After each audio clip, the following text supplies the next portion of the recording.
अस्सलाम वालेकुम, होम एजी चैनल के साथ डॉक्टर काशिफ मलिक मैं आपकी खिदमत में हाजिर हूँ। आज एक बहुत ही इंटरेस्टिंग टॉपिक को लेके हम चलेंगे।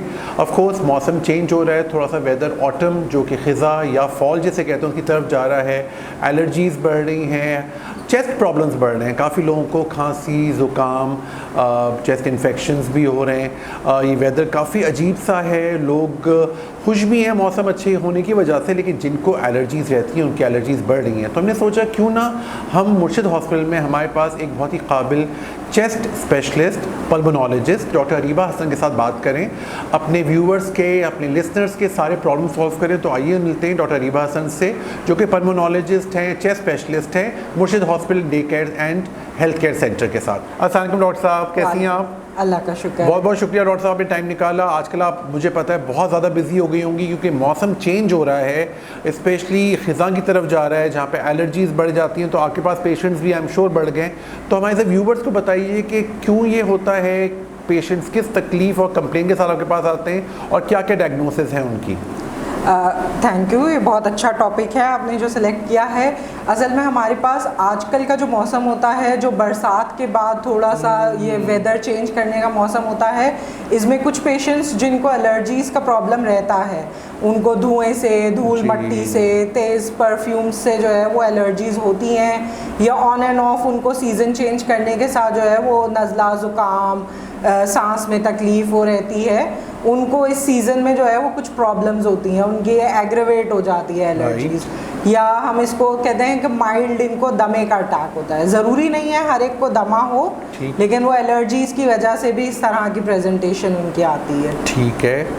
तो डॉक्टर साहब, जैसे लोग अक्सर हमारे यहाँ कहते हैं कि हमें तो भाई ज़ुकाम रहता ही है साल भर, तो आप ये ज़रूर बताइए as a chest specialist pulmonologist कि कितना इंपॉर्टेंट है इसको इन्वेस्टिगेट करना, क्योंकि ज़ुकाम रहना एक अच्छी अलामत नहीं है। इसका मतलब है कि कुछ गड़बड़ हो रही है चेस्ट में आपके, क्योंकि लोग अक्सर, मैंने नोट किया है, मेरे पास जो पेशेंट्स आते हैं, हम जो लोगों से मिलते हैं, तो ज़ुकाम तो बहुत कॉमन है, हमारे तो फैमिली में सबको ज़ुकाम रहता है। तो इसके लिए आप ज़रूर बताइए हमारे व्यूवर्स को, आप बताएंगे तो उसकी बात ही अलग होगी।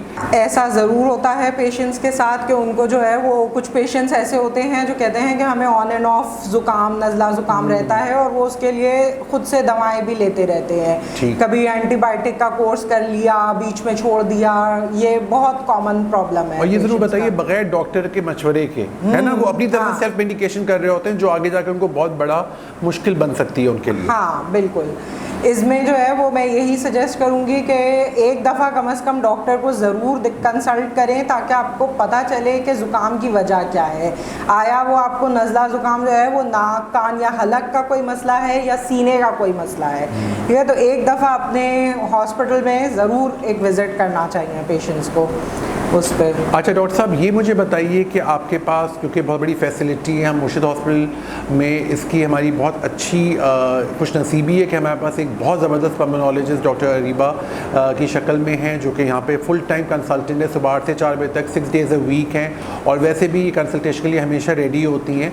तो डॉक्टर साहब ये ज़रूर बताइए कि यहाँ पे मुर्शिद हॉस्पिटल आएँ, यहाँ पे आपके सारे टेस्ट हो जाते हैं, सारे ब्लड टेस्ट हो जाते हैं, आपकी डायग्नोसिस भी है, अगर पेशेंट को ICU या ऑक्सीजन की रिक्वायरमेंट है उसका भी पूरा इलाज है, तो ये भी बताइएगा हमारे व्यूवर्स के।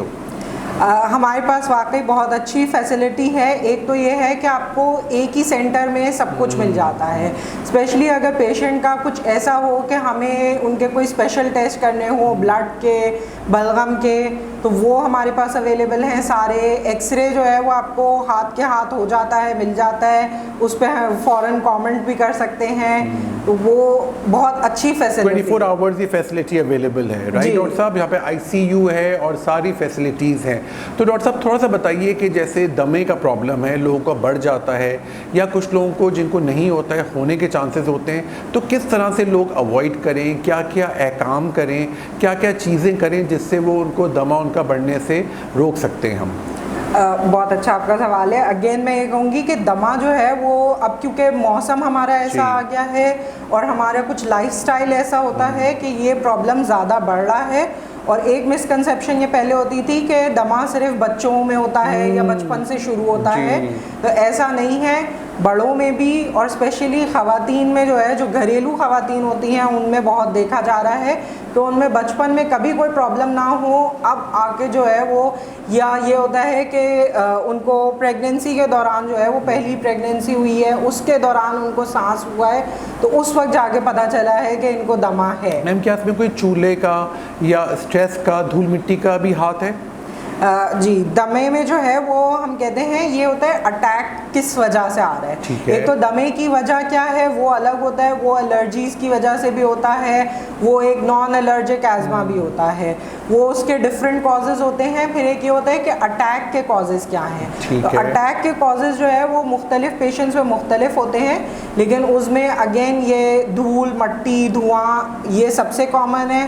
कुछ लोगों को स्ट्रेस बहुत ज़्यादा हो या कोई स्ट्रेसफुल इवेंट हो, उसमें अटैक शुरू हो जाता है। कभी जो है वो ठंडा पानी या ठंडी चीज़ से भी हो जाता है, एक्सरसाइज से भी लोगों का दमा एक्टिव होता है। अच्छा मैम, ये एलर्जी जो वर्ड है बहुत बड़ा वर्ड है, इसको हमारे पास ही पेशेंट्स आते हैं मेरे पास, जैसे एलर्जी को खारिश के तौर से लेते हैं, आपके पास डिफरेंट आते हैं, तो एलर्जीज़ की टाइप्स क्या हैं, इसकी एक सेंसिटिविटी टेस्ट आता है, क्या आपको लगता है वो कराना चाहिए क्योंकि काफ़ी महंगा है वो, और क्या वो हेल्पफुल है आगे पेशेंट्स के लिए?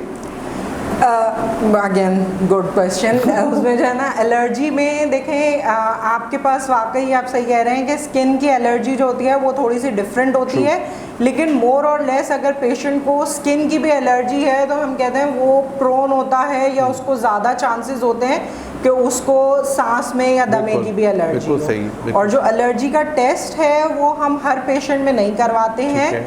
उसमें एक तो अगर हमें पता भी चल जाएगा तो उसमें फिर आगे से वो कहते हैं कि आपको इस चीज़ से एलर्जी है, आप इसको अवॉइड कर दें। अगर बहुत सारी चीज़ें जो हमारी फ़िज़ा में मौजूद हैं वो मरीज़ कम्प्लीटली अवॉइड नहीं कर सकता है, ठीक है, तो वो हर पेशेंट के लिए इतना यूज़फुल नहीं होता है।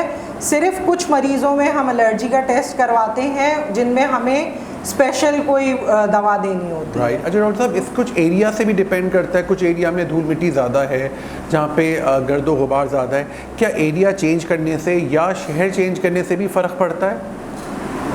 ये भी हो सकता है कि ऐसा हो। कुछ पेशेंट्स को जो है वो स्पेशली ये होता है कि कुछ जगहों पे ख़ास किस्म के पोलन होते हैं या ट्रीज़ होते हैं, तो उनसे वो होता है, दमा एग्रीवेट होता है। उस सूरत में तो हो सकता है कि आप चेंज करें अपनी जगह, या जैसे हम कहते हैं कुछ लोगों को उनके वर्क प्लेस पे ऐसे कोई एलर्जेंस होते हैं जिनसे हो रहा है, कोई स्मोक कर रहा है उनके सामने, या कोई बिल्ली मुर्गी कोई एनिमल्स के करीब होते हैं, उससे भी प्रॉब्लम हो सकती है ना मैम। अच्छा मैम, थोड़ा सा हमें बता दीजिए कि हमारे व्यूअर्स को ज़रूर बताइए कि एस्मा का बहुत अच्छा इलाज है और ये तकरीबन ख़त्म भी हो जाता है, लेकिन आपको डॉक्टर के साथ कांटेक्ट में रहना पड़ता है, राइट मैडम? जी जी। एस्मा जो है वो जैसे हमारी बाकी बीमारियां हैं, ब्लड प्रेशर या शुगर की, ये आपको अपने साथ कंट्रोल करना है और इसके साथ जीना सीखना होता है। इसमें जो है वो आप नॉर्मल ज़िंदगी गुजार सकते हैं, सिर्फ इसको कंट्रोल करना है, अटैक्स को कम से कम करना है। जितने आपके जो है वो अटैक्स कम होंगे आज़मा के, उतना आपकी ज़िंदगी अच्छी गुजर सकती है। क्योरेबल कम्प्लीटली मैं ये नहीं कहूँगी कि क्योरेबल है, लेकिन ये कंट्रोलेबल है, ठीक है, और उसको आपको रेगुलर अगर डॉक्टर के साथ इंटरैक्ट करते रहें तो बहुत अच्छा इसका प्रोग्नोसिस है। ज़बरदस्त डॉक्टर साहब, thank you so much for today's topic and your presentation. Ma'am ने हमें बहुत अच्छा बताया एस्मा के बारे में, जो चेस्ट डिजीज़ कॉमन हो गई हैं इस वेदर में। अगर आप मैम को दिखाना चाह रहे हैं प्रोफेशनली तो आप यहाँ पे मुर्शिद हॉस्पिटल आ सकते हैं। मुर्शिद हॉस्पिटल एक वाहिद हॉस्पिटल है जो कि 330 बेडेड हॉस्पिटल है, जो कि पाकिस्तान में बलूचिस्तान और सिंध के बॉर्डर पर है। यहाँ पे हर तरह की स्पेशलिटी है, और डॉक्टर अरीबा भी मौजूद हैं जो कि चेस्ट स्पेशलिस्ट हैं, पल्मोनोलॉजिस्ट हैं, तो आपके सारे मसलों को सॉल्व करेंगे। डॉक्टर साहब यहाँ पे सुबह 9 से लेकर 4 बजे तक मंडे टू सैटरडे होती हैं, और पूरे वक्त यहाँ पर पेशेंट्स भी देख रहे होते हैं, आईसीयू में पेशेंट्स भी होते हैं, इनके एडमिट भी करते हैं। तो आप ज़रूर यहाँ पर आइए, अगर आपको कोई ऐसा मसला है तो अपना सारा चेकअप करा के अपने आप को ट्रीट कराइए। Thank you very much doctor Areeba, and thank you very much for watching today's show. Any questions, any recommendation, please you can contact us. Signing out, Dr. Kashif Ahmed Malik.